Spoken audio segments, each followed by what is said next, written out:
Right, hello everyone and welcome back to the channel. You can probably still tell I've still got a bit of a cold and I'm still wearing my comfy jumper. So, for the last few days, whilst I've not been feeling too great, I have been sat watching the original Spider-Man trilogy. And in anticipation for the new Spider-Man No Way Home, which you can see my trailer drop there, I think, there. One of the sides. Yeah, I'm re-watching the original trilogy and I wanted to do a video looking at all three of the Tobey Maguire Sam Raimi films. So first up, Spider-Man 1. So Spider-Man 1, you've got Tobey Maguire as Spider-Man, and it's an origin story. And re-watching that, I haven't seen it since, I don't know, a good 15 years maybe, like at least 10 years. At least 10 years I've not watched this film for. So I was watching it again the other day, and I forgot how good Spider-Man 1 is. It's incredible. The origin story, the way he gets his powers, the whole with great power, great responsibility talk, the web swinging, everything about it, it's so great. I absolutely loved it. And Willem Dafoe's Green Goblin, just incredible. And it's got me so like even more excited for the No Way Home film that's coming out, because obviously Tobey Maguire is rumoured to be in that alongside Andrew Garfield. But yeah, so in Spider-Man 1, you've got, like I say, Peter becoming Spider-Man. And I think for the most part, for me at least, it's a pretty perfect superhero film. There isn't really anything that I dislike. I mean, some of it hasn't aged particularly well. Some of the CG when he first gets his powers and he's running along the rooftops. And obviously the famous bit with Bonesaw, where he's a bit homophobic to him, hasn't aged particularly well. But other than that stuff, I absolutely love the film. It's so good. Green Goblin's great. Willem Dafoe's brilliant. Oh, so good. It's so good. One other thing I didn't like was when he hears a drop of blood. That's just a bit stupid, but he is the Green Goblin, so why not? But yeah, so great. Honestly, like I was watching it and I was just like, I remember it being okay, but then after I finished it, I just had to watch Spider-Man 2. So Spider-Man 2 has, again, Spider-Man, MJ, and following the end of Spider-Man 1, when MJ pretty much confesses her love for Peter Parker and he blows her off, because he's like, nah, you know what, now, can't be with you and be Spider-Man, which is something you don't really see too much anymore. I mean, in Spider-Man at the moment, he's, I mean, the trailer, Tom Holland swinging around with Zendaya.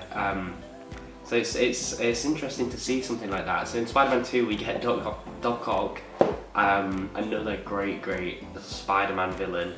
So good, so good. And yeah, I just absolutely loved Alfred Molina's Doc Ock, and again, I can't wait to see Doc Ock in the Spider-Man No Way Home. It's going to be incredible. It's going to be so good. Like, I know a lot of people absolutely love Spider-Man 2 and say that it's the perfect film, but I really like Spider-Man 1. I really like Spider-Man 1, and like comparing these two, I don't know, it's really difficult. Maybe I prefer Spider-Man 1, who knows? But yeah, Doc Ock, incredible. I'm so happy they did the practical like arms for him, because like looking at some of that behind the scenes footage where you have his arms swinging about and all these guys in green suits, and the train scene, like the train scene's incredible. It's so good. Oh, so good. I absolutely loved it. Yeah, so great. It just I don't know what I can say that's already been said, that hasn't already been said. Just so great. There's one bit in it that's a bit silly where it's like Harry asks Doc Ock to go find Spider-Man for him, and he knows that, well, Doc Ock knows that Peter is with, he knows that Peter, I think, obviously takes pictures for Spider-Man, and he's having dinner with MJ, and Harry's like, go and get Peter. But anyway, rather than just going and talking to him, just throws a car through the window. And like, doesn't really know that he's Spider-Man at this point, just throws a car through the window. It's just like, it's mental. So Yeah, I absolutely loved that. I thought a lot of it was really great, and it reminded me so much of the Spider-Man PS2 game, because I used to play that growing up. That was like a big part of my childhood. It was so great. I absolutely loved it. And yeah, the ending with Doc Ock where he's like, won't die a villain, that's got me excited for Spider-Man No Way Home, because I'm hoping that it's going to pick up from there. And yeah, I'm hoping it's going to pick up from there, and that we're going to get him in that, and maybe like, who knows, when he's fighting Spider-Man, he'll take some of his nanotech and repair the inhibitor chip, and that'll give him control of his arms. Who knows? I don't know. I can't theorise enough about it. Yeah. Then Spider-Man 3. Yeah, it's the one I've seen the most. And growing up, I liked it a lot. And then as I got a bit older, I was like, oh, it's not as good as the other two. But for the amount of like flack and the amount of like stuff like that people give it, people call it a terrible film, say it's awful, say it's got so many villains in, say Venom's terrible. For what it is, it's a good film. It's really good for what it is. Like, it's a really well-rounded, great trilogy. Spider-Man 3 is definitely the weakest link of all of the films, but Venom in it is really interesting. It's really cool. I think there's in all the films it's like a bit silly, but that's what it is. It's like in Spider-Man 1, for example, where you have Norman hears the drop of blood. Spider-Man 2, where he loses his powers because of love, I guess. Spider-Man 3, Venom, like Eddie Brock goes to the church and prays for Peter Parker to die. It's just stupid. I mean, emo Peter Parker in this is horrible, like horrific, but it's fun because that's what, in this trilogy, like this version of Peter Parker, that's what he thinks is cool. He thinks it's cool to have your hair down and dance in the street like that because he's a nerd and he's like never been cool, so like that's what he thinks is cool.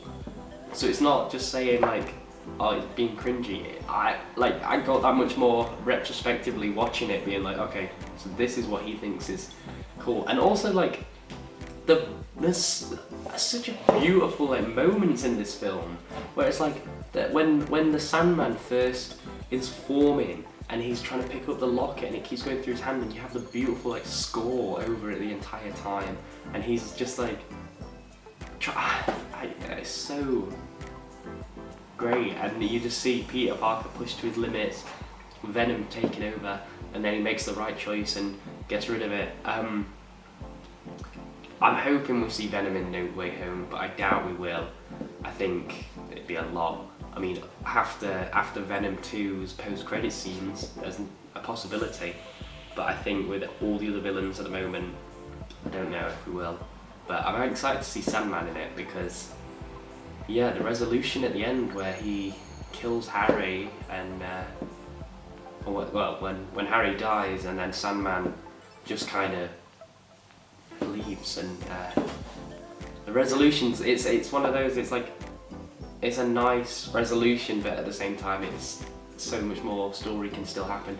Anyway, I don't know, this has been a video of me rambling about. I've still got more to say, but like I don't know what I can say. The trilogy as a whole is so great, and I think Spider-Man 1 is my favourite. Spider-Man 2 is top as well. Like, those two films are great. I just love Green Goblin.